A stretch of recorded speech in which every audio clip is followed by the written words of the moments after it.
Hello there. That sweet, warm voice you heard was Mr. PJ Hart. Mine is Andrew Luke, and we're here today to talk about The Last Hero by Terry Pratchett and Paul Kidby. Paul, sorry. That's him. Yep, the one and only.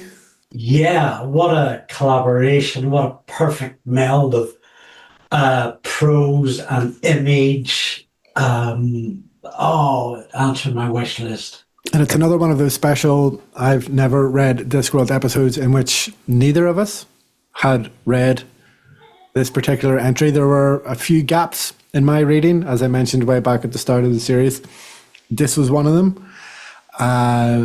Regular listeners might recall I was lukewarm on the concept of Cohen the Barbarian when I did my first read through 25 years ago.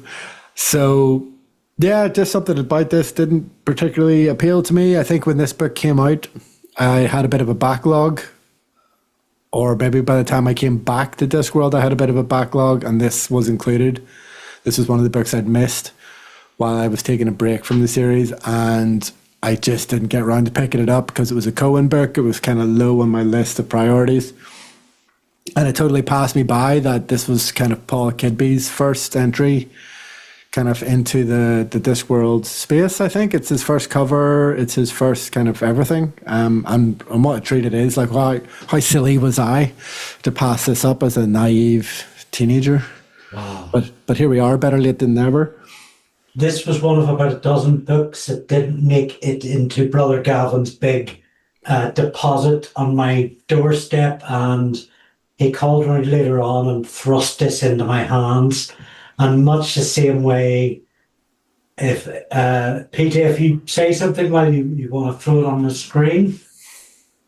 Well, as Andy was talking there, I just held up the very copy of the book he was describing, which I took a lend of at his insistence. I have a digital copy of it, and I was going to read it on my very nice 120 hertz iPad Pro screen, but Andy insisted that the physical copy was the only way to experience this. I tried to stretch this out, but I cleared it in no time at all, just powered by enthusiasm, and I forced it into PJ's hand. It's the only way to read this book to get the full experience. Yeah, I have to say Andy was right on that. Now, again, regular listeners might have realised there's probably a bit of a gap between this episode and the last episode. It's not because it took us a long time to read this book. I'd say we both probably read this book over a weekend. I certainly did. But unfortunately, I got sick and then Andy got sick. So timing just wasn't, and health, I think probably a bit of freshers flu. Certainly on my part, I noticed it was the week the freshers came back to UU that I got struck with it. Yeah, so, that's the Unseen University where both PJ and I work. Indeed. So we're both, this is a special Silver Horde edition. Old and infirm. Indeed, yeah, we're getting into the spirit of the Silver Horde here. Well, I would say actually they're definitely healthier and more healed than we are, or certainly than I was this time 2 weeks ago or whatever it was. But I don't know. Like let's just. What the back cover synopsis? Oh, sorry. Andy's at a loss because I've got his copy of the book. He doesn't know how to proceed, and I don't know either, really. Yes, I suppose I'll have to read the back of the book, since I've got the back of the book. Here it is. He's been a legend in his own lifetime. He can remember the great days of high adventure. He can remember when a hero didn't have to worry about fences and lawyers and civilization. He can remember when people didn't tell you off for killing dragons. But he can't always remember these days where he put his teeth. He's really not happy about that bit. So now, with his ancient sword and his new walking stick and his old friends, and they're very old friends, Cohen the Barbarian is going on one final quest. He's going to climb the highest mountain in the Discworld and meet his gods. He doesn't like the way they let men grow old and die. The last hero in the world is going to return what the first hero stole, with a vengeance. That'll mean the end of the world if no one stops him in time. An awesome yet comic mission to save all Discworld, from says the Telegraph. A fable, perhaps. Fabulous, certainly, says the Times. So there you go. This is Victor Galland, October 2001. So, Indeed. yeah, straight in there. Oh, I should probably say top the R. If you're listening to this as a podcast form and are happy with that, please continue. But we also have a video edition on Spotify and YouTube where we'll be showing off some of the pretty pictures that hopefully you already possess. Indeed, yeah. And, you know, even if you are familiar with the book and the artwork, it's absolutely always worth a revisit. You know, it's just, I'm really struck by how incredible the visual storytelling elements of this book are. Always worth a revisit, I think. I'm going to be quite sad when I have to hand this book back to Andy. I don't know when. Maybe I'll just hide from him forever. It's interesting this comes in just after we've done Guard's graphic novel. And I mean, comparisons with Eric are probably going to come up. Which is the illustrated edition with Josh Kirby is a fantastic way to read Eric, not Faust. But this is a whole other level. I mean, this is probably the closest we get to Pratchett writing a graphic novel. The marriage between his words and Kidby's art just seems to be they seem to be completely on the same page, literally. But they just seem to be feeding into one another so beautifully. Yeah, I'd be interested to know, I don't know, maybe we should have checked if we were doing our jobs properly, if anybody has ever spoken about this, like what the process was. Like, did the story just arrive, fully formed on Kidby's desk and it was his job to illustrate it? Or I wonder, was there any back and forth between them in terms of set pieces and things that were going to work with the visual elements? There's one sequence in particular I'm thinking of that we'll get to, but yeah, I'm curious about that. If you happen to found out clues, there's got to be Leonard de Quorum's copious amounts of notes, which Terry's got to have had a hand in that, certainly. Oh yeah, I mean maybe we'll talk about those in more detail when we come across them, but I think I would imagine that every letter of text on every page is Terry's in this book. I'm going to give my overview, and I was about to ask you for your first impressions, but I get the sense that they were bubbling up already. Absolutely loved it. Okay, so this is, as anybody who's listened to our last 15 episodes know, I can't shut up about moving pictures and how it's my absolute favourite. Might not be the best Discworld novel, but it's one that just completely gets with me. And The Last Hero is definitely, it's a new moving pictures. This was just like a joy from start to finish. Every single page, every paragraph is just brilliant. And just before we come on, I noticed there's we've got Rincewind joining the Unseen University officially as an academic, which is something I've been asking for since The Light Fantastic. And there's a number of other Colour and Magic Light Fantastic callbacks that we get, the astronaut stuff, the hint of a magical world, the gods, the soap opera Life of the Gods is something I've also been asking for. So it's just like sort of answering my prayers on all those levels, and it's just a laugh riot. It throws in so many characters together. It's kind of Christmas in a few months. It's kind of like a Santa's wish list, right? Yeah, for sure. That's a really, really good point about how it kind of draws together some of the threads that were perhaps left hanging from the really, really early Discworld days. And it's not, in a way, it's crazy to me now looking back that I never, that's part of why those books always felt so dissatisfying to me, is because I never read this one, and where it all kind of comes together and he sort of ties it off a little bit before. Again, I'm trying to avoid spoilers, but yeah, as you say, Rincewind's kind of part of the faculty now. We've got a good sense of what the cast of characters inside Unseen University is and where they kind of fit into the Discworld at large. That is kind of finally really solidified in this book. So yeah, what a silly book to ignore, you know, and certainly solves a lot of issues I have maybe with the earlier Rincewind stuff and the earlier Cohen stuff as well, you know. So yeah, that's my first impressions too. Yeah, absolutely. I can't believe I slept on it for so long. And it's going to be a bit harder for me to talk about Kidby's art with not having my copy in front of me. So PJ will cover my butt on that.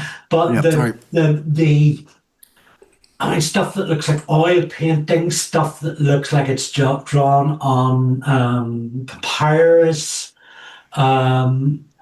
It's so beautiful. A lot of it looks very epic.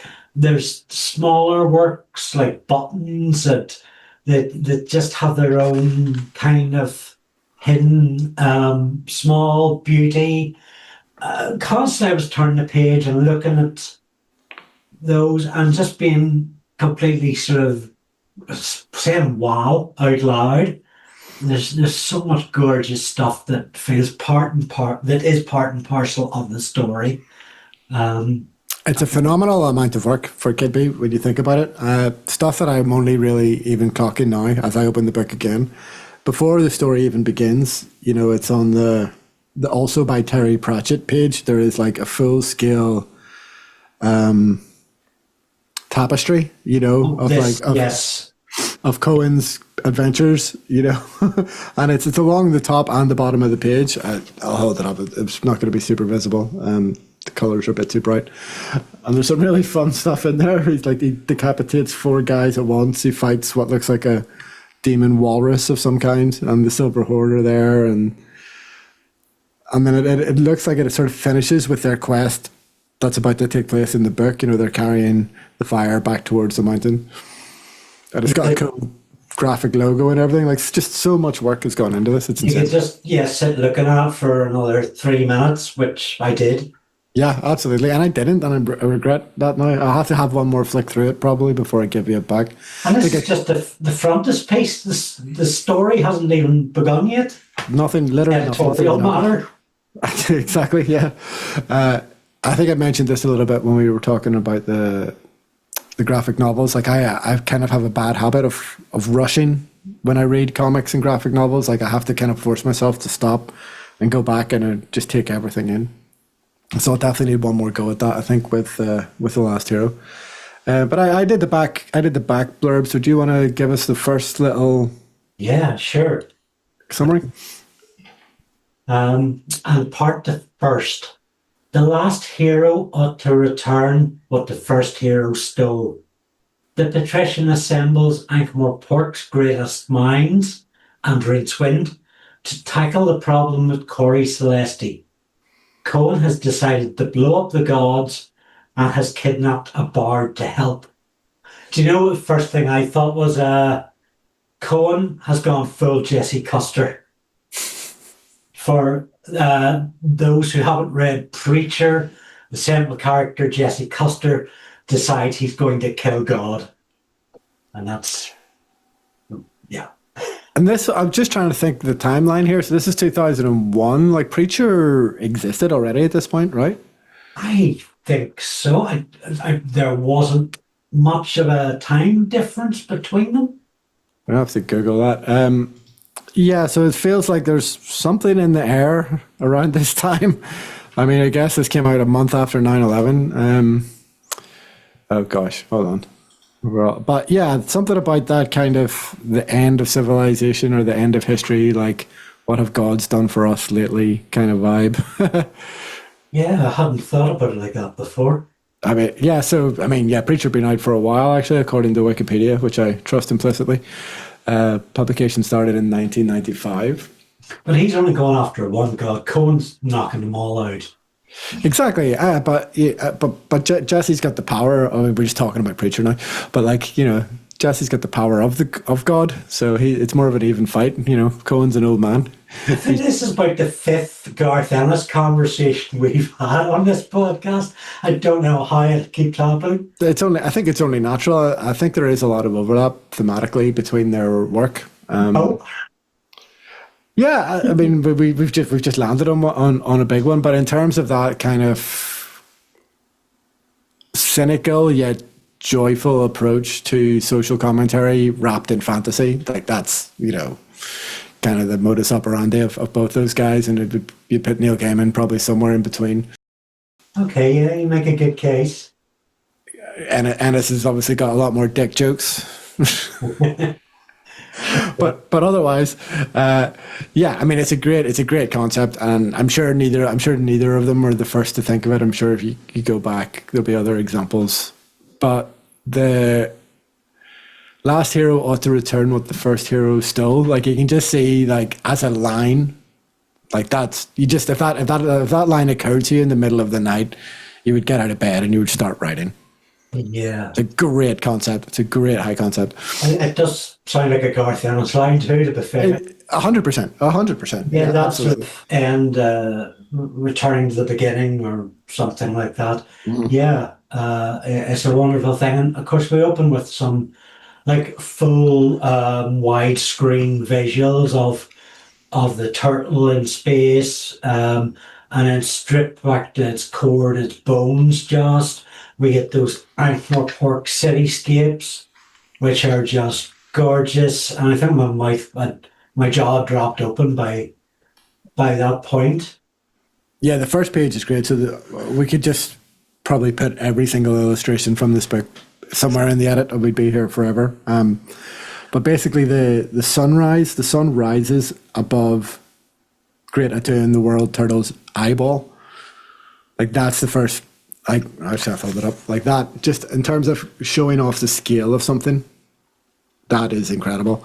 Yeah, and I noticed we get so many of those because, of course, the story takes so many of those turtle shots that count for much more heft than the paragraphs of setup that we get in a prose novel. We get those big close-ups of the turtle and the elephants throughout. Yeah. And they're just breathtaking in their magnitude. Agreed. Yeah, something I think we maybe mentioned when we were talking about Guards, which is that you always seem, if you're doing a visual storytelling thing of Discworld, if you're doing a comic book or an illustrated book, and even in some of the prose books, it starts with like a description of the turtle and the world. And you just kind of go, okay, yes, we know, we read Discworld, we know what Discworld is. But in this book, I think it's got slightly more relevance because of where the story is going to take us. So when we start with this view of the turtle in space, that's not the last time we're going to see it in this story. It's not just set up for the sake of setup. So yeah, and as you just mentioned, Kidby absolutely knocks it out of the park. It's absolute heft.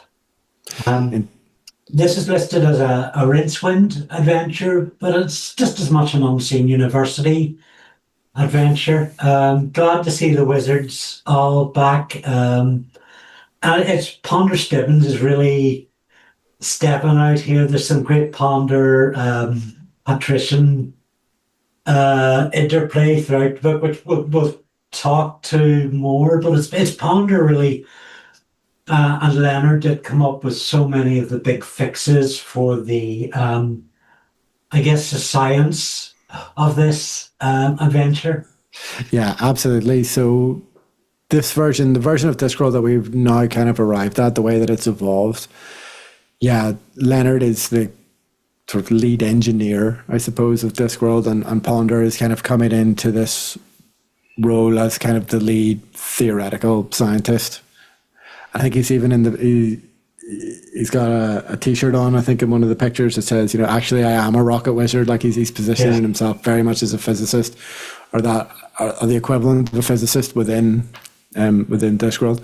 And yet to throw the Patrician in the mix, like it is like, I see, right, it's interesting that it's listed as a Rincewind book. I guess it is. Rincewind's involved in the primary action. Cohen has mostly been appearing in previous Rincewind books, but really, really cool to see like a proper mashup. And again, like I've been singing the praises of that the whole way through since it started happening, like seeing all the characters interact in each other's story. This is the most blatant example of that. And I'd been sleeping on it. So yeah, that's a good kind of place to put Ponder Stibbons, particularly like face to face with a Patrician. Like just that clash of personalities is great because we see how he interacts with Ridgely, but Ridgely is a bit of bluster. Ridgely, even though he puts pressure on Ponder, isn't always to be taken seriously. But the Patrician, there's no more serious character on all of the disc, perhaps with the exception of Death. So yeah, that's great. I love it, and it means the setup is really quick as well. Like this book absolutely rattles along. Like we totally understand the conceit here. It's kind of like it's a disaster movie almost. It's like Armageddon or something like that, where there's like a race against time to stop the end of the world. Like that's what their portion of the story is. And they're having to come up with all the scientific and engineering solutions to this problem. So yeah, I think that's a nice contrast to all the really heroic mythic stuff. It's just peak Discworld, really. Yeah, it's kind of Pratchett's version of Armageddon in a way, isn't it? Mm-hmm. There was a quote I had in front of me to put on my quotes page, but I don't have it, and it goes something. I think it's Ponder talking to Ridcully, and he's saying something along the lines of, "I don't have the time for you to help me." Yeah, maybe one of the lesser intelligent wizards. Yeah, I think we can all relate to that a little bit, can't we? And that T-shirt you mentioned, I'm sure sales for that are doing quite well. Yeah, that's a good one. Quite esoteric, but a good one nonetheless. I remember Rincewind's arrival in the narrative, not so well, but coming up to it, knowing it was a Cohen story and getting through it, and I was wondering, I was thinking, right, Rincewind probably will show up here. But when his arrival came, I still found it quite unexpected, and it was quite humorous. There's a good double page spread here, which is Veterinary on one side and Rincewind on the other. And just, seeing those two worlds collide again, just as they did at the start of Colour of Magic. It's kind of great to see, and they're both illustrated so well. But yeah, basically the idea that Rincewind has to be called upon because he's got experience of working with Cohen. But then he ultimately just goes, he as he always does in these circumstances, resigns himself to his fate. It's like, I don't want to volunteer, but I'm volunteering because if I don't volunteer, somebody's going to make me volunteer. So let's just get on with it. Just get it over and done with.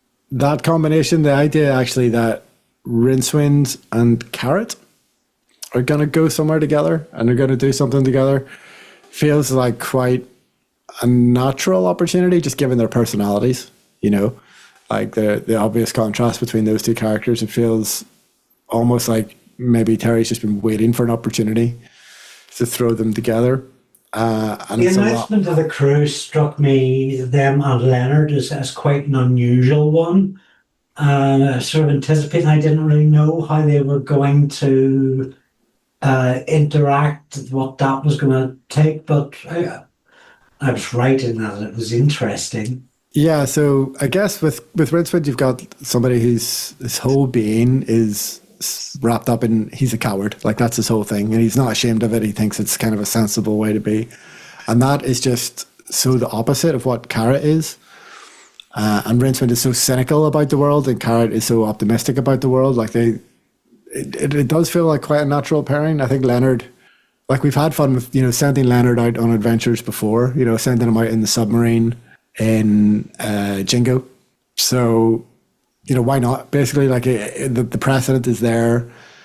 It also, he's a great plot device because if you need something invented or if you need something fixed and Leonard is involved in the story, then he'll do it. And he'll do it in usually quite a funny way. So, yeah, it kind of made sense to me. But I was maybe a little bit less sure about the librarian, but we'll get there when we get there. Oh yeah, the last thing maybe to quickly mention and talk about in this first bit is the kidnapping of the bard. Just this idea that they're going to go and do this thing and they're all going to die, but they won't really die as long as somebody writes a saga about it. And the fact that the refusal of Terry to give the bard a name struck me as quite odd until the final pages where there is the point of the bard not having a name. There's a line somewhere, maybe it's at the end, But nobody remembers the singer, just the song. Yeah, no one remembers the singer. The song remains, I think, is one of the last lines of the book. It's actually the very last line of the book. So yeah, I mean, he's definitely noodling with some themes here about mortality and about more the relationship between storytelling and mortality, for sure. And now reading it as someone who's older now than when I first read the series, and obviously with Terry having since passed away, I think this whole theme kind of takes on a bit more of a poignant kind of meaning. So yeah. So bringing the bard along, because it's just the bard and the song that are going to survive. Like, there's absolutely no intention whatsoever that amongst Cohen and the Horde that they're going to survive. But they set out cheerfully with the job to do. They intend to do it anyway. There's definitely something in that. Something very mythic as Cohen would say. We can't leave this part without talking about the reintroduction of the Silver Horde. Specifically, I want to talk about Paul Kidby's illustrations, in which each gets their own little portrait piece that really shows off his ability at figure drawing, the fantastical and the heavy metal of it. Yeah, I'm just looking at them now. One of their number has died through some ridiculous means since our last encounter with them, which brings that mortality theme into bear some more. Yeah, Mad Hamish's wheelchair is great. It's got all the swords sticking out the back like something from Game of Thrones. It's awesome. Yeah, I think that's my favourite. I don't know, they're all good. Boy Willie is particularly good just because of how scantily clad he is, I think. And he's got the kind of Rob Halford leather studded vambraces. Awesome. Yeah, great stuff. Absolutely great stuff. Yeah, they feel a lot more. I've complained about the Unseen University Wizards and the Silver Horde and other characters Terry writes as the sort of the chorus taking over the characters. It can be very difficult to keep track of them, and sometimes whatever character is handy to let out the good quality line often serves a purpose. But this time the Horde feel much more distinct. Yeah, I think that's fair. Occasionally, I do still think that Truckle and Boy Willie occasionally a little bit interchangeable, but just at least there's just the two of them here, a little interchangeable now instead of three. Hamish is obviously Hamish doing his own thing, and Cohen is Cohen. So yeah, it's definitely easier to keep track of the Horde this time around, and then the characters that are introduced to the Horde are quite distinct, and that works well too. So maybe it's a good time actually to talk about that. I'll read the second summary. Part 2, Morituri Nolumus Mori. We who are about to die, but don't want to. Evil Harry and Vena the Raven-Haired join the quest, but each realise they have maps on scrolls found in places they'd expect to be found. Death wrestles with Schrodinger's cat, while priests and gods argue, Carrot sows, Leonard makes his dragon food, and Rincewind trains. So just saying it to get it out of the way. There's a lot going on, but it's all good stuff. It's all really, really good setup on both the A and the B story. Evil Harry is a particular favourite of mine. That's why I wanted to get the introduction out of the way. I think I put it in my bright spots in the notes. Just everything with the Evil Harry. His picture, actually, I didn't want to jump the gun there, but like he too. He and his henchmen all get little character pieces, drawings, portraits. Yes, that's the word. In the book as well. Yeah, they're all. Same goes for what I said for the Silver Horde. They're all articulated quite well. They're all visually quite distinct, and it's kind of lovely annoying that they're all wiped out so quickly. After I've memorized all their names and looks. Yeah. And Kidby really shows that off. I think you're going to put that on screen now. Well, I've got Evil Harry. I'm just going to hold it up. I love the headpiece in particular, and the massive sword, scabbard. But yeah, the henchmen. it's the names actually of the henchmen that I particularly like. I mean, the artwork's great, but like the troll is called That's Me. Yes. There's a lizard goblin thing called Slime. The fat guy who's like the Rancor keeper from Return of the Jedi. It's called Butcher. And Armpit is a great name for a dwarf. I can't even quite articulate why, but it's just like it's solid henchman name work right there. Armpit. It's another Garth Ennis special. Yeah, it kind of is. Yeah, I could see that. And the skeleton's just called Gak. Because I just can imagine that that's the only noise that it can make. Gak, gak, gak. Like the aliens from Mars Attacks. Which is a very... I don't know if that word exists outside Northern Ireland for how we mean it. Gak is like sick, boke, crap. Yeah, it can mean a lot of things, but none of them are pleasant. But yeah, it's definitely one of those kind of... I have a feeling it might be kind of unique to Northern Ireland, but if I describe something to you as Gak, you'd know what I meant. That's Gak. It's not yeah. Exactly. So tremendous character name, especially for an undead creature. Absolutely fantastic. So yeah, again, and Harry's kind of leading into the whole mortality thing, like in the world's not what it was. Obviously, you know, Terry's been noodling with this. It sort of crops up in the last Cohen short story that like the world, the Discworld, has passed these characters by, and that's interesting because that was his decision. It's his world. The Discworld can do whatever Terry wants it to do. But he's decided that overall the story he wants to tell are kind of a bit more modern world allegories. And I feel he feels kind of guilty about like the characters he created that he's going to kind of end up leaving behind as part of that. It's quite sweet in a way. I did worry if there was going to be a Wendell Poon style fate here. The introduction of Harry as a character outside the Silver Horde allows for some interesting interplay.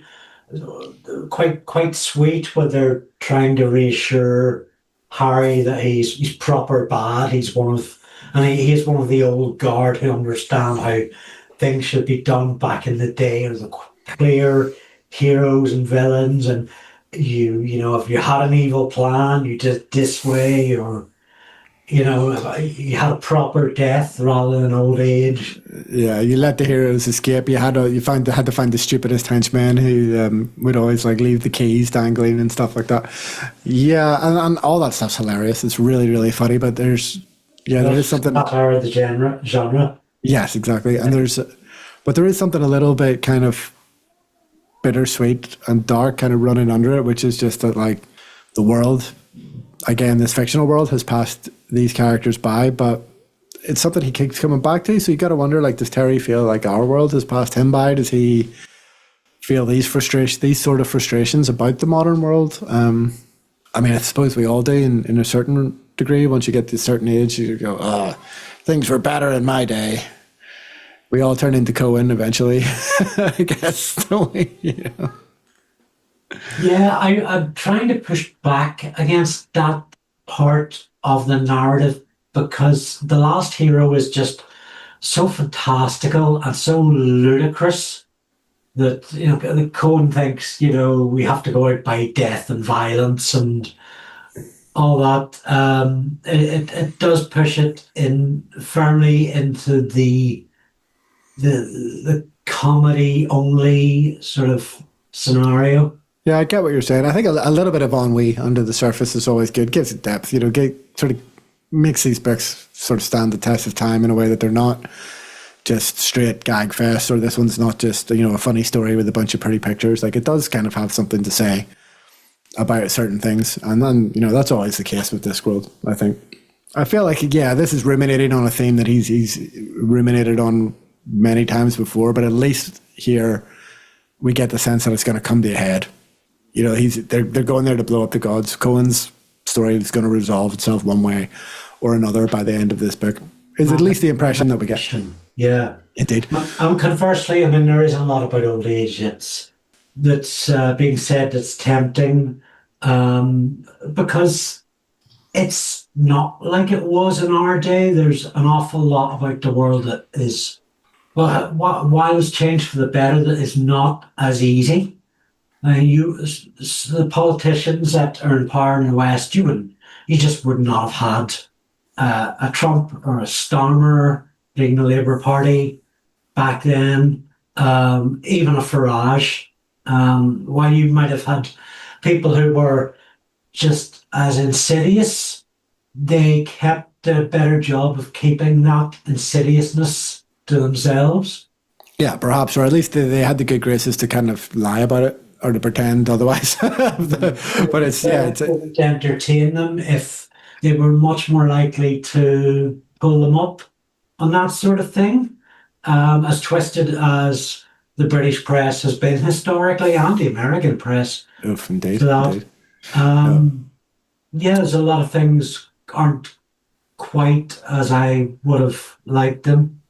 Yeah, and I wonder when this book was written, I guess, like as we just said, it was published a month after 9/11, but obviously it would have been written pre-9/11, so it would have been written maybe in the dying days of the kind of optimism of the 90s. You know, we all sort of remember that as a relatively calm, optimistic period. I mean, we only got about 3 years of it here in in our part of the world, unfortunately. 3 or 4 years before everything went back to shit. But, you know, in general, in the West, the 90s were kind of seen as this kind of relatively calm, idealistic time. So it's interesting that he's kind of writing that from that place. He's obviously got other kind of feelings about what's going on under the surface, and they're totally legitimate feelings, for sure. The Raven-haired is an interesting character, has sort of Granny Weatherwax, Nanny Og kind of elements to her. Yeah, and like he's obviously so much more accomplished at writing characters. You know, female characters of a certain age have become something of a forte for him through those witches books. And as you were kind of saying about, you know, the early books, Light Fantastic and Color of Magic, coming full circle. You know, in those books we had the young kind of female fantasy hero stereotypes playing out, and now we have the kind of modern Discworld version of that, which is obviously it has to be an old lady because the male heroes have become old men. But how much more nuanced, how much better written is this character than any of the female characters in the first two books? And she doesn't even have that much page time, you know. But yeah, he comes with so much backstory. You can see that he's sat there and he's worked it out. I don't know if he's a sort of writer who probably has a lot more backstory that we don't get to know. Probably, as you say, she doesn't get an awful lot of page time, but what there is of it is phenomenal. Yeah, it's well deployed. I'm not saying that because I think the story requires more page time for her. I think she's written so well that she's memorable intentionally. So, you know, given the space that she gets in the narrative. And I would say that for these characters, for these kind of mythic heroes that he's created, he probably does have a pretty good idea of their backstories and their life stories. And maybe, you know, we just saw hints of that in the little fake tapestry thing. You know, it's not fake, but like he made it. It's real. It's part of the story. So like he definitely has ideas for sure of all these battles that these guys have participated in, and what it means for them. And for somebody like Vena, like when did she give it up? You know, when did she start having kids? I could definitely see him having that picture of those characters pretty well realized in his mind. I mean, it might be a bit of a feminine stereotype, but by the same token, Vena being the most grounded of these warriors really presents a contrast. We don't hear about any of the others. If I recall, having families that they're in contact with. I think there's a remark about Cohen having like loads of sons. Yeah. Maybe only ever met one. And we've met one of Cohen's daughters. Yes. But there's a lot of regret then is let out by other warriors and I think there's a couple of ways you could potentially interpret that. And yeah, one of them maybe is a little bit, you could argue it's a little bit misogynistic to say that the female hero is the one who settled down and had kids and the male heroes didn't. But she's by far the most well-adjusted of those characters, right? She's capable of having a normal life in a way that they aren't. And if you think like the way that the kind of midlife crisis stereotypically presents itself in men, it's doing big, stupid stuff like taking fire back to the gods and trying to end the world. It's the Discworld equivalent of buying a motorcycle and getting a mullet. Whereas Vena is a relatively well-adjusted character by comparison, and I think how is that being presented to us as a female trait? Well, I don't think so much misogyny. I think that's maybe the wrong word to use, but having that. If you're trying to, I completely forgot I was going to say I fumbled the ball there. Don't worry, but I mean, but I just say that as a foil. Like, I really don't think he is being misogynistic with that. I think he's presenting Vena as a character who's able to get her shit together, basically, in a way that the male heroes aren't, and that kind of sense. You've got a female character has only got a certain time in her life with which to produce offspring, and it is a reflection more of the traditional female roles. And if we're looking at traditional masculinity, as you say, it's more likely to declare war on the gods or go and return fire. It's something a bit more ludicrous and a bit more, in the history of gender politics, it's a bit more hard labor focused. I mean, it is worth pointing out, of course, scenario where, because these heroes have grown out of these fantasy trappings. Yeah. So, they're going to be married with those scenarios. It is worth pointing out, of course, that Vena is engaged in a quest of her own. Like, she found a map. She's part of the game, but she's just not making this big mythic song and dance out of it the way that Cohen is. She's just getting on with it. Basically, she doesn't have a bard. She's not planning to blow up the gods. She just wants to follow the map and see what happens. So yeah, their different approaches are quite interesting, and I think the comparison that you made with the witches is a good one. He definitely sees women of a certain age to be kind of the bedrock of sensibleness in society, like that's the kind of, without them, everything would kind of fall apart. And I think Vena's a bit of an example of that, a good one too. What else is going on? Death and the cats. Yeah, death. Obviously the world's going to die, so death has to be in the mix. And he's leaning into the whole theoretical physics angle. And we get a little bit of a Schrodinger's cat experiment, and we know how death feels about cats, so we can probably imagine how he then feels about Schrodinger. Yeah, Death's few appearances to this book are quite interesting. He's really there to end somebody.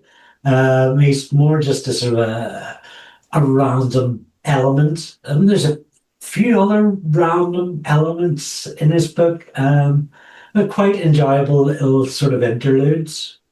It's sort of a death used in the way he maybe was in the earlier books as just little comic asides, not actually going to have any kind of formal role in the plot. And I was wondering about that because we have so recently re-established how the kind of horsemen of the apocalypse function as a conceit in Discworld, and we had the whole Thief of Time version of the end of the world, and they all got together for that. But the horsemen aren't getting together for this one for whatever reason, which is something that hadn't actually occurred to me really until just there now. And I guess I answered my own question there. It's something that he did relatively recently, just about 2 books ago or something. So he's not going to do it all again because obviously the world isn't going to end. So there's no point trotting out the horsemen again just to have them trot back in again twice in a row. So it's a shame because I think I would have quite liked to have seen the illustrations, especially of Ronnie Soak Chaos. Yeah. That would have been cool. We've got Mushroom Red Cully in the mix. We've got the gods bitching about who's worshipping them and whether one follower belongs to them. I can't remember which character that is. Is that Harry? Oh no, it's the bard. It's the bard. Yeah. He worships the god with all the really terrible like no chocolate and all that kind of stuff. Yeah. What a man. Yeah, bit of a bummer. But we've got the kind of the space mission. I think in this section we're starting to really get a feeling of what the solution that Leonard's coming up with is, and it's going to be a proper, Apollo 13 / Armageddon style space mission, and they're making spacesuits, and they've got their cool motto. And I mean, when it gets to this point, you go, okay, right. Obviously, Carrot. Like, there's no more stereotypical spaceman, astronaut, all-American hero on the disc than Carrot. Yeah. So it makes sense why you're getting him involved at this stage, and just having so much fun with all those tropes. Rincewind doesn't do so well on the training module. Yeah. Imagine him spinning round and round. But it's the Leonardo da Vinci that they put on The wheel. Yeah, but that's a literal thing in the Discworld. Like, they put him in that and they spin him around. Yeah. And he looks pretty unhappy about it, as you would imagine. I've got quite a lot of time for the dragon jetpack as well. Again, just because Rincewind just looks so unhappy that he has to even consider using such a device. Is this the place to talk about Leonard's drawings in? Could be, yeah. We definitely get some of them around this section. And they've got that sort of sepia-toned background. They're very thinly nibbed. There was only one page. I had to lend you my magnifying glass, but everything else you can mostly work out what's being written, and it's all done in similar font. Some of the wording is just buck mad. It certainly looks like Pratchett has. Oh, he's just let himself off the leash here. Yeah, just writing extensively in Leonard's voice, and it's glorious. Like you say, it's quite unhinged in places. It's slightly disappointing that it's all written forwards, though, because it is mentioned specifically, and it's a brief plot point that Leonard writes backwards. And I get a bit of fun out of that. But obviously, you're not actually going to write a book backwards. That would be crazy. You would imagine, anyway. So basically we've got a dragon-powered spaceship, and off it goes. Then what happens, Andy? Then what happens? Part 3, Ankh-Morpork, we have an orangutan. With the privy assembled, the crew of the kite launched towards the circumference. Low supplies of air require a landing on the moon. The horde climb the heights, pausing to consider heroism, ballads, the sortium knot, and a taste of chicken. It's squid. We get some crazy, crazy flight in the kite. Indeed. And obviously something that was very much on Terry's mind is how the toilet functions in space. It's important. Yeah. Second version. Yes. God, yeah. Don't want to think too much about that first version. Some super cool artwork with the space flight. I actually should mention one of the first images that really strikes me in terms of detail. It's not quite it is a chart, but it's the painting of the dragons, 2-page spread, and then turn over and get the little key to all the swamp dragons. And again, that's beautiful. There's a headoscope into Lady Sybil Rankin's life. Yeah. And we get something similar repeated when we see the flight deck of the kite. Yeah, it's and there's a little key pointing to all the cup holders and what all the levers do. There's at least 20, so it goes from A to U, which is like, what's that, like 20, 21 entrants? And it's great, so much great fun just following them around. Bit infuriating too, when you can't find the match that you want. Wow, so much work. Yeah, those 2 pages. So if you have a copy to hand, page 100 and page 101 is the flight deck of the kite with the key, and then the illustrated diagram of the outside of it as well. And that was the page where I needed the magnifying glass, but it was so worth it. Like, it's quite dense, full of text, but some of it's quite funny. And he mentions how he's adapting his design from the submarine, the fish thing and stuff. But yeah, the footage of the actual flight itself. I'm going to hold it up.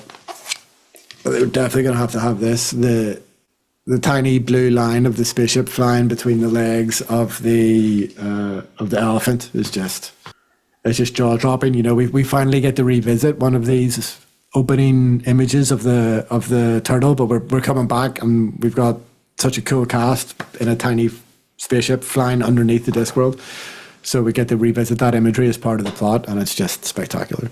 Yeah, you are looking back at the visuals of the picture story, and you get such a sensation of the direction, the craft. It's all played out in the prose of all of the sort of bumps and the whirls and accelerations and the decelerations, and it, like, taking a step back from this whole story, there's a real kineticism in it that can be seen from a distance. There's a real real flight path. It's very bold in doing that. Yeah, you can tell, I think, that Kidby was having an absolute blast drawing the sequence. Like, there's a full double-page spread of the kite on page 104, 105. You know, it's jaw-dropping, really. And at the minute, I'm teaching a visual storytelling module at the university, and I was prepping it as I was reading this book.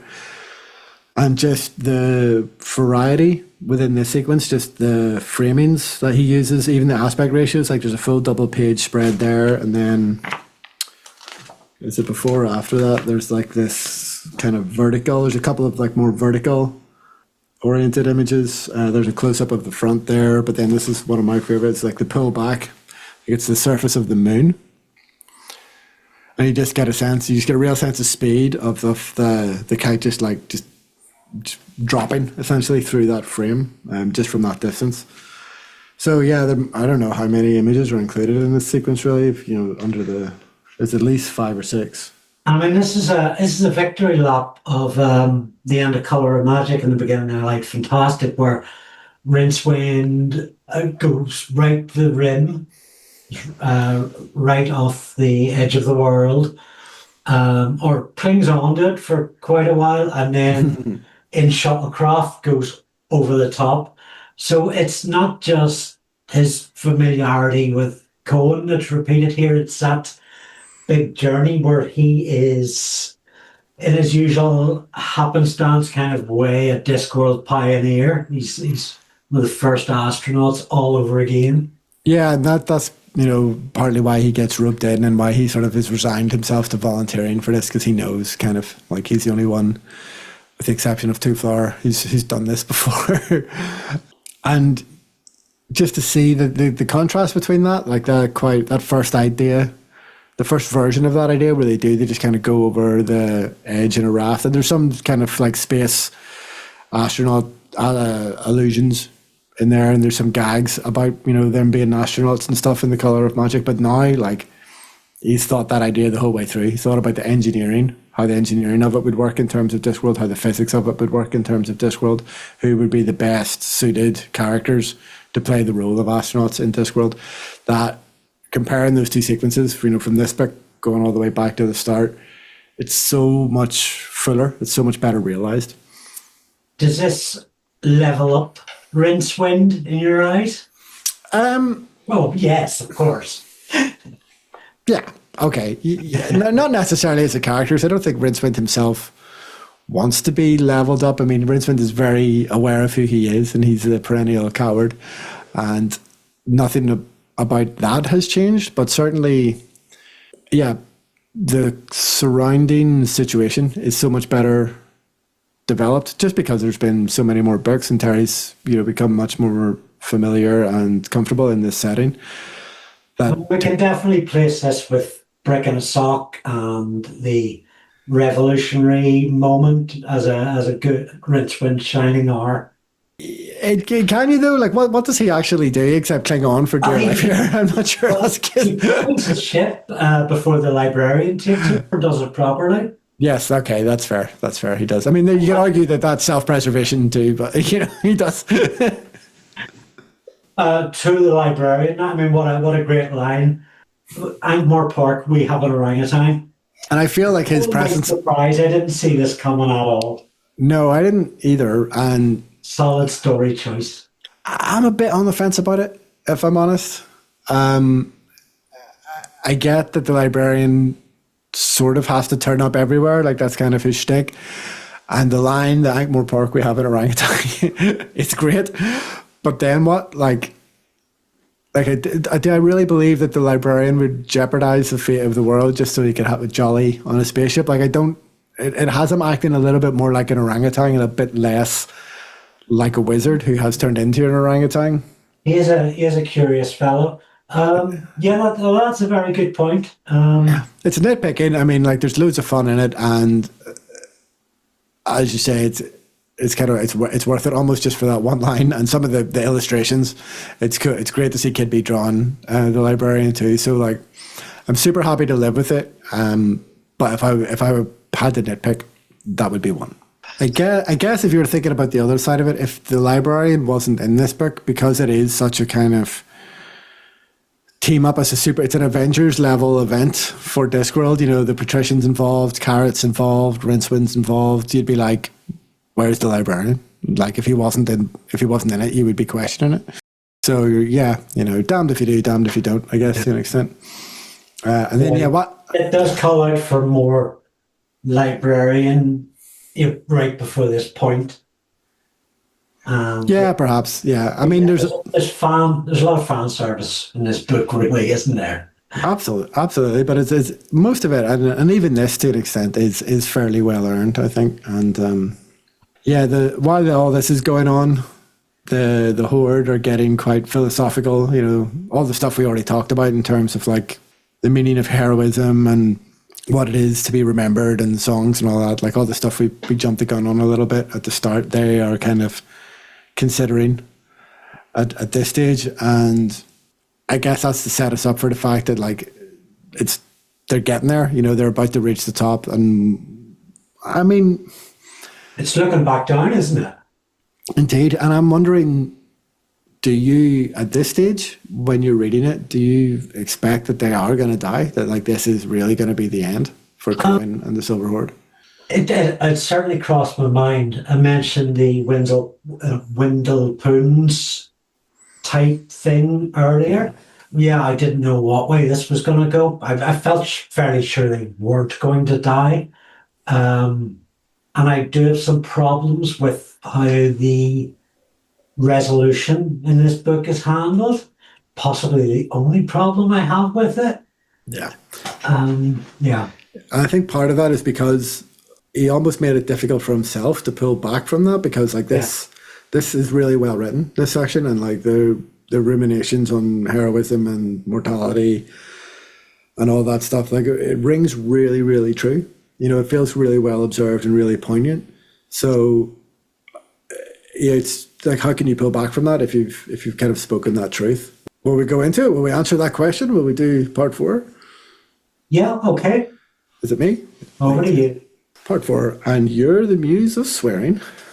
The Horde, it's a good one. The Horde play dress up to enter Dunmanifestin, where fate challenges Cohen to a roll of the die.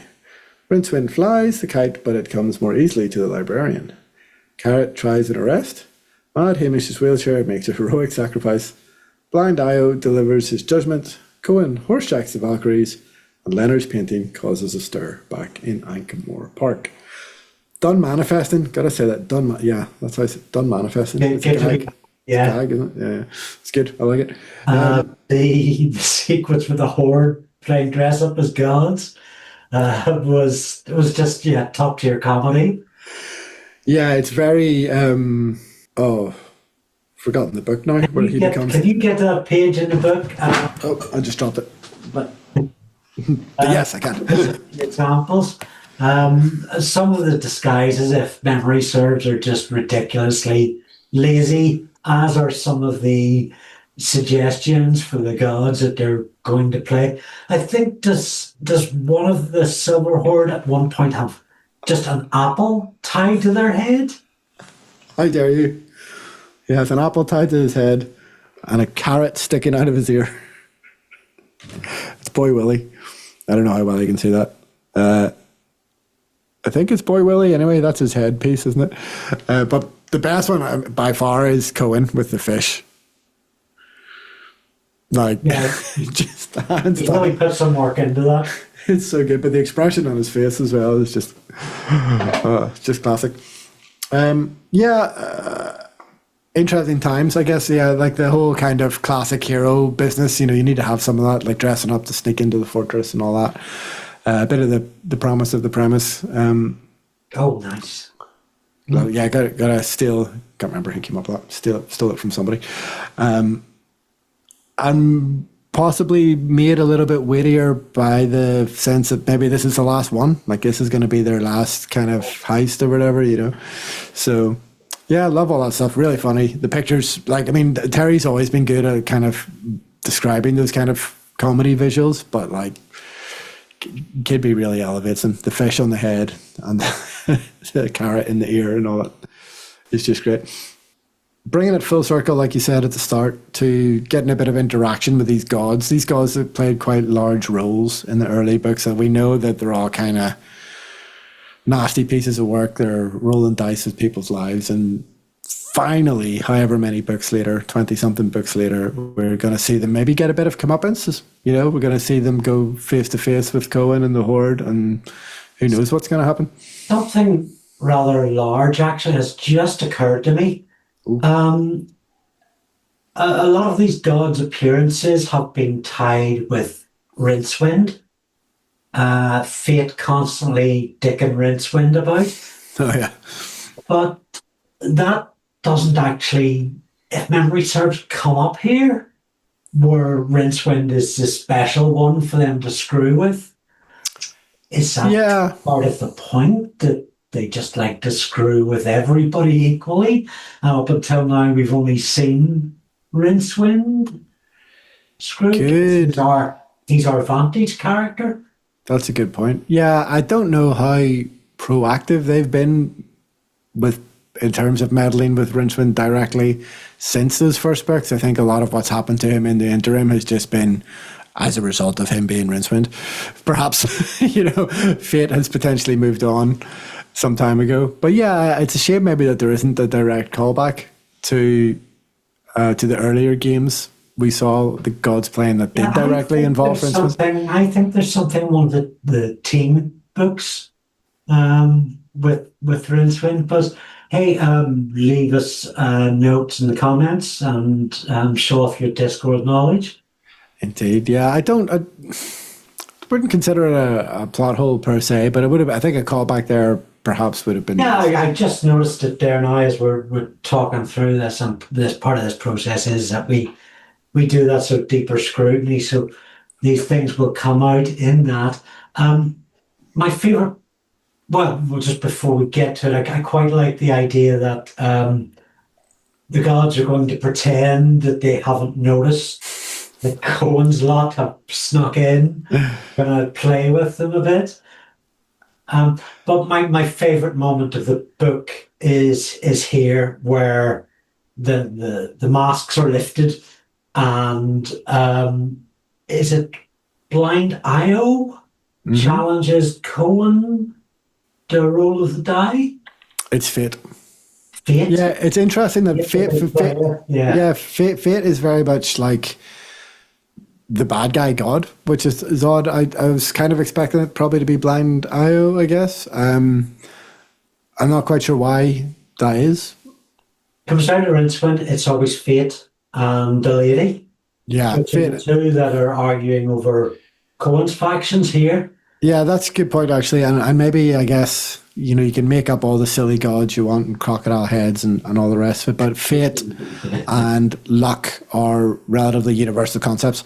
So I suppose we can identify with them a bit more. So it kind of makes sense maybe to put them in the kind of more proactive positions. And obviously, you know, we've got this game with the dice and fate and luck in terms of that, in terms of gambling, in terms of kind of that metaphor, that all kind of ties together. So yeah, no, fair enough. That makes sense. But I think I know what you're building up to. Yeah, so tell us about your favorite. Fate challenges. Cohen roll of the die. Fate rolls 7. Because fate be fate. And how is Cohen going to top that? He slices the die in two. What a brilliant solution. A nice build up to it. Like, how can Cohen possibly win this? Yeah, so sorry to be clear. So fate rolls a 6 on a 6-sided dice. It rolls a 6, so how can Cohen top that? Exactly. Yeah. And that's even better, isn't it? Yeah. No, it's like it makes sense. It's badass. Like, I mean, and he even says, he's like, right, so you rolled a 6, so I have to roll a 6 as well. Is that it? And he's like, no, you have to beat it. That's the game. And then, I mean, it's one of those great kind of devices that it's not a twist. You wouldn't call it a twist, but it's so satisfying because it's so obvious in retrospect, you know. Like, that's Cohen's whole thing, is to find the odds, and he does it with a sword. And anybody, I probably have one sitting around here somewhere. A sword? A sword? Right. Yeah. Yes, actually, a sword as well, but I was looking for a dice. So, I mean, it's already set up in terms of the Sortian knot. Is a challenge they're talking about. And you just where the perfect knot has been tied.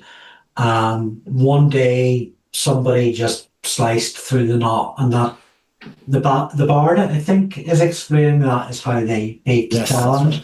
Right. And it's nestled in before this scene, but not so obviously that it acts as a spoiler to this scene. So that I mean, from my perspective, when I turned the page, desktop publishing skills on this just have the image of Cohen taking his sword to slice the dice or die into, and that kind of tells the story before we get Pratchett's words coming to it. And it's just a amazingly positioned piece of visual that just relays the information with a sort of a roar to it. Yeah, there it is. Yeah, it's a full page. But why I was looking for a dice or a die just there now, it's because I'm sure we all, I don't know how often you play board games or war games or anything like that, but we've all held a die in our hand probably hundreds of times in our life. How many times have we thought about the fact that opposite the 6 is the 1? So the 1 is on the exact opposite side of the die than the 6, and it's the illustrations there with those two bits line. Like, that is exactly what would happen if you cut a real die in half. That's where those numbers are positioned, and it's something that we all probably have subconscious knowledge of. So then when it happens and he cuts it in half and the 6 lands and the 1 goes, oh yeah, like, of course, like that is how a 6-sided dice is set up. So yeah, I thought that was great. Really, really well set up, really well paid off. As you say, foreshadowed a little bit with the Sortian knot. And that also helps, I think, that's, the bard is kind of, because he's aware of that story, and then when he sees Cohen does it for real, like, he's a true believer. I think he's working his way up to being a true believer already, but like, this is the moment, obviously, where Cohen kind of cements his legend, I think, with the bard. It's great. Yeah, great sequence. Almost everything that happens after this almost doesn't matter. That's how good it is. Yeah. Well, the kite is already on its way at this point. We get this wonderful scene of the librarian taking over flight, and he's got the goggles on, and he's just got this mad look on his face. And of course, the librarian's going to be the one to fly the kite when Leonard is passed out. But then, like, well, it's not going to be Rincewind, is it? Yeah, but I feel like Cara is a little bit wasted in some of these sequences. Like why can't Cara gets knocked out or something? What's the deal? Like, yes, it's cool to have the librarian. Yes, the illustrations are fantastic, but my boy Carrot, I think, is getting a little bit underserved. He's like, he should be the heroic astronaut. He's got the chiseled jaw and the fine physique. But like, if you anytime you can replace that with an orangutan, I guess you do. So that's all fair as far as I'm concerned. Yeah, so when they arrive, I guess that's probably the next thing to talk about. Yeah, so they arrive in Don Manifesting and Carrot versus Cohen. Yes, when the kite arrives at Dun Manifesting, and we're gonna finally get this confrontation between. We assume it's going to be Carrot because Carrot hasn't done a great deal on the kite so far, and he's there for the muscle. Carrot's the muscle, and we're expecting a confrontation between Carrot and Cohen, and it doesn't really happen. They share a few kind of barbed words. There's a little bit of back and forth about like, do you want to die for $40 a month or whatever, that kind of talk. But I feel that they're a little bit too easily talked out of it, of ending the world. Like, I mean, I sort of get that they didn't realize. Is that maybe the point that they didn't realize it was going to end That's the the world? point. Yeah. But they just take it quite. They sort of take Carrot's word for it quite easy. They're like, oh, okay. I Guess don't what? know. I felt it was a bit more earned in that there was enough back and forward to wind that point out in its own time.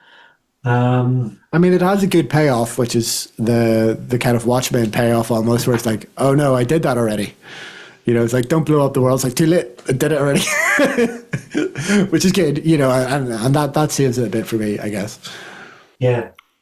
And then then it flips quite easily that the Horde are going to sacrifice themselves to save the world rather than sacrificing themselves to end the world. And at that point, I was fairly certain that was it. Like, yes, because they're going to do this to save the world, they're going to die. They're going to die heroically because that's what they want. That's all they ever wanted. So yes, this is it. It's happening. So I have my own problems with that resolution, as it were. Um, no problems with the Carrot Cohen face off. I love that.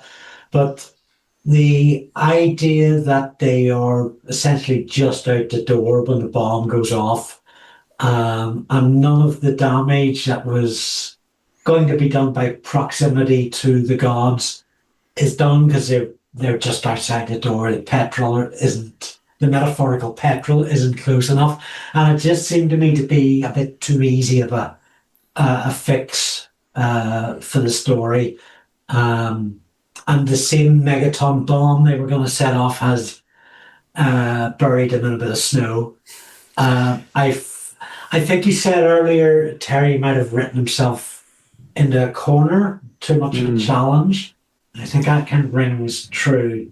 The stakes have been enhanced so much without an equivalent way to pay them off. We really need another dice sliced in two for this. Perhaps. Yes. I mean, I would agree with all that. I would possibly include the confrontation with Carrot in this slightly rushed feeling of the ending. Like he's having too much fun with it. He's probably wrote more words maybe than he intended to write, and poor Paul Kidby has to draw all these extra illustrations, and they're like, okay, shit, we got to wrap this up. And fair enough, I guess. Like the whole the 1,000,000 to 1 chance in Discworld always works. So if they jump off and look, you know, there's only so many times you can get away with that if you don't have a new spin on it. I don't know if he does have a new enough of a spin on it here, especially because these characters have spent so much of the story trying to face up to their own mortality, and then the fact that they're going to survive again. Although, okay, here's a thought. It's a bit too Hanna-Barbera too quickly. Perhaps, yes. Now, here's a thought though. If they hadn't of horsejacked the Valkyries, would they have been dead? So they were dead because the Valkyries came for them, but because they refused to go? Is that why they're still alive? Because I might be okay with that. Yeah, I think that's what the intent is there. It's vague, you know, and then especially the way Vena ends up interacting with them as well. You're like, well, were they really dead there or not? Because it was the Valkyries that came for them. It wasn't death. But then we know that like whatever you believe in Discworld, like that's what happens. So if you believe the Valkyries are going to come for you when you die, that's what will happen. Well, this notion of the warrior's afterlife, where you just keep warrioring, makes sense of that, doesn't it? Yeah, Wow. indeed. Yeah. But for some reason, maybe it lacks the kind of the authenticity. You know, Cohen and the boys, they want to keep doing it for real. So, and that, I guess, I mean, that does speak to their character, that like despite the fact that they think they're done, they don't know how to be done. Like that's always kind of the thing. They don't really know how to live any other way. Like even when they were the emperors of a whole kingdom or whatever, like it was never going to last. Like this is who they are. This is what they do. So yeah, I mean, I think it would have been good if it did have, the bomb did go off. They spent the whole book, everybody spent the whole book trying to stop the bomb from going off. It went off. So it would have been good if that did have maybe more in the way of physical repercussions. I think that is fair. Yeah. So Blind Io passes his judgment. Yeah, and he spends quite a bit of time kind of egging this, I think. And the payoff's good because obviously Leonard's going to find a way to do this, with technology. And we're kind of curious to figure out to see how he's going to solve that. And then I tell you what, actually, again, just coming back to the whole Cohen death thing, because the final image, the coda, well, there's sort of two kind of codas, I guess, or maybe three. But they go and they rescue the Discworld version of Prometheus, whatever he's called. So after they've defied death, they go and they rescue, what's his name? But it's okay. We all know who we're talking about. So I wonder, was that sort of, did they feel like that was kind of specific unfinished business that they had? They tried to return fire to the gods, but they hadn't really done anything to help the poor bastard who stole it from them in the first place. So then that's what they do right at the end. It's quite nice. Yeah, it's got that symmetry to it, hasn't it? Yeah, I sort of, I can buy that they would want to stick around potentially to do that. Just thinking of, there's a few other, gets a bit Lord of the Rings. There's a few different sort of Blind Io hands out his punishment, the Lamb of Quirm, which is to paint a really long ceiling, a Sistine Chapel type thing. Which he then does with a helicopter, which is cool. You got to respect that. At least there was a helicopter involved. Now it makes much more sense how he was able to complete it so quickly, and all the people of Ankh-Morpork gathered around to see it. Yeah. And then the Bard writes the saga. Obviously, that's a good payoff. And it's by far the most metal image in the entire book. Is the Bard playing a skull with a harp on it, crying his eyes out, wearing a sword. It's metal as fuck. I love it. It is quite hardcore. Yeah. Indeed. So, I mean, all in all, even though the ending is hasty, like I agree, it definitely is hasty. I think there's still enough in there to like. And he was working with quite a few, different plot ideas and different thematic ideas there that, considering this is significantly shorter in terms of word count than the average Discworld book, I think he pulls it off. He pulls it off. He brings them all to a relatively neat end. Yeah, loved it. Those few flaws aside, even in spite of them, really, really great read. Yeah, for the most part, the story issues I had with it usually led themselves to some cool visuals. Do you know what I mean? So like even if I didn't fully agree with the story decision, like I got some cool pictures of an ape flying a spaceship. Like I'll take that. Yeah. That's worth it. That's cool. I'm happy. How many times is Rincewind gonna pee his pants, and then you open like a double page shot of Rincewind doing Edward Munch's. I'd almost forgotten about that. Yeah. There's a few classic art references. I think there's like a Caravaggio kind of thing in there somewhere too. Kidby's most famous Discworld cover is the cover of Nightwatch, which is obviously a Rembrandt kind of thing. So you can kind of see that he's already kind of thinking in that space, thinking about those kind of fine art homages to Discworld. That obviously tickles him, the idea of putting these kind of comedy characters into these classic art kind of styles. And I agree, I've in my bright spots, I've got Cohen's 7, but the other one that's just occurred to me is Cohen gives the gods a finger. Yeah. which is also known as the Finger of Cohen. I can't quite remember the title of the homaged work, where the finger of man is touching the finger of the gods, but for Cohen just to give them the middle digit. It's just such a wonderful work. Yeah, well, that's on the ceiling in the Sistine Chapel is the real version of that, or the round world version of it, I should say. Yeah, it's good. I think I probably want that. I probably want that on canvas, don't I? Beautiful. If you could get it, there's so many of these that would make great prints. It's hard to pick. Cohen with the fish head would definitely be mine. Put that up in my bathroom. Totally do that Ponder Stibbins t-shirt. Any other visions that occur to you? Yeah, so for me, bright spots, I put in Everything Evil Harry. And that specifically includes all the henchmen, like Harry and the Henchmen. It's a good band name, actually. But yeah, there's no chaff there. All hits. Oh yeah, totally top tier. Indeed. Any quotes? I picked out a few just before we came on. I picked out too many, so I had to break it down. Well, you've got. I see. I'm looking at the notes now. You've got mine in there as well. So if you, what's yours? Mine is so much universe and so little time. A fantastic one, and a fantastic accompaniment to that. I've been living my life for a long time. I know how it works. Yeah, starting to feel that way myself a little bit. I don't know about you. Both those quotes start to ring quite true now. And I've also got a longer one that I think about the spirit of it a lot. There always was, at the start and finish, the code. They lived by the code. You followed the code, and you became part of the code for those who followed you.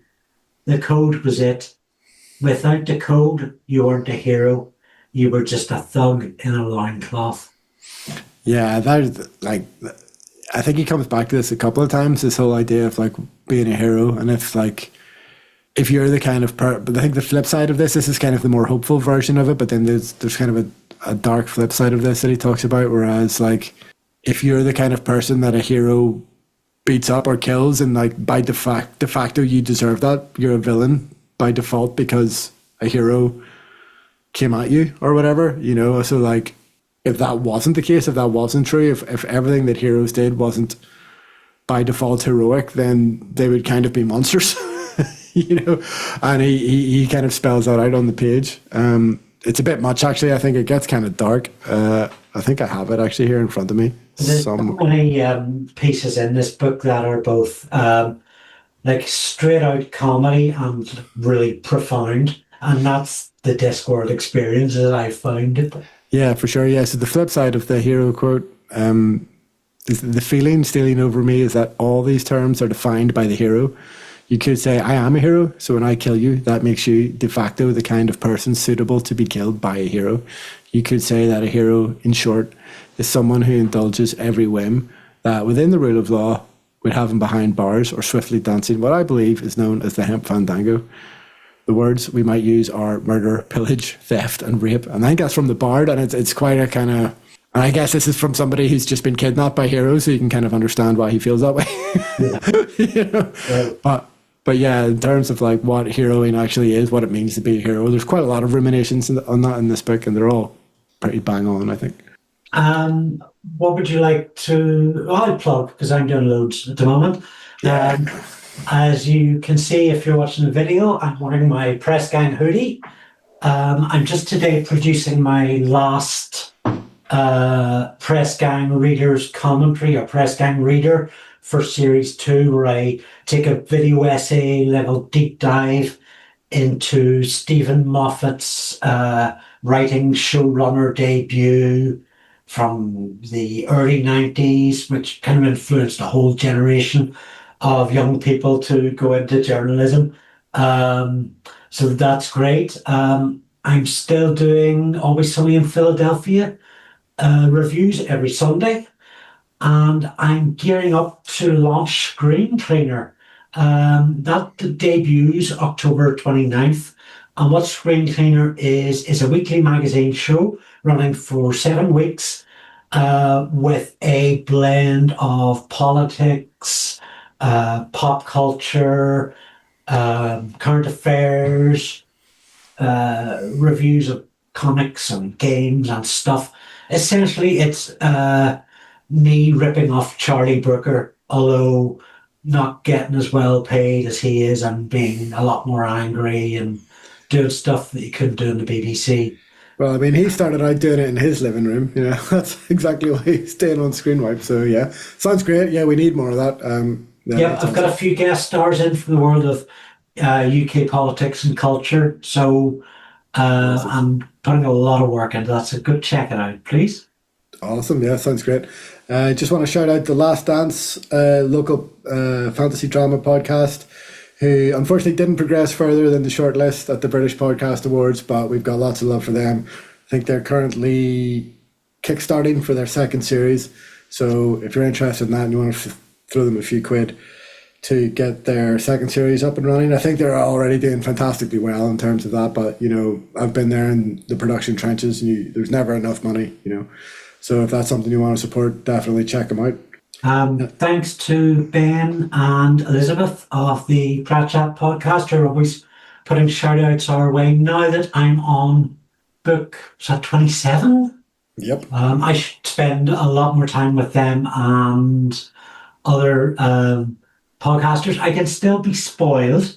Please don't do it because it's happened once or twice and I haven't liked it. I know things that are coming up.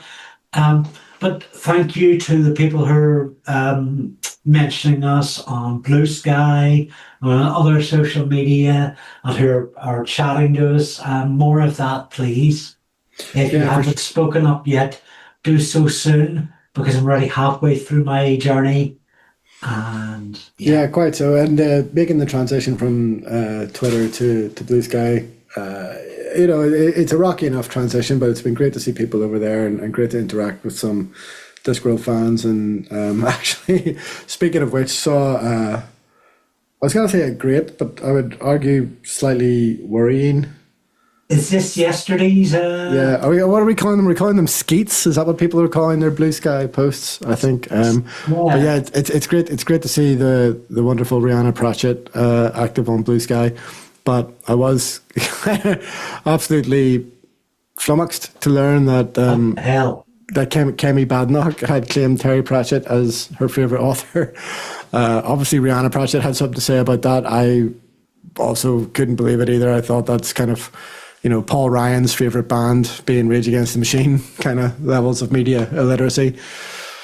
And it just makes you wonder, like, why do you do all this? why do you put all these themes and messages in your work if people are just going to fucking ignore them? But, yeah, and that's parasites for you. Anything can attach themselves to. But it's great to see it being called out. It's great to see Rihanna being so active over there, how protective she is of her dad's work and legacy, for sure. The only other thing, I know I said I was kind of done probably shouting out the Devil's Own, but I just got word from the BBC or earlier in the week that it's got to be repeated again. It's Halloween time coming up, so by all means get on BBC Sounds, check out the Devil's Own with John Maher if you want to hear some spooky real life goings on around Belfast and Northern Ireland during the Troubles.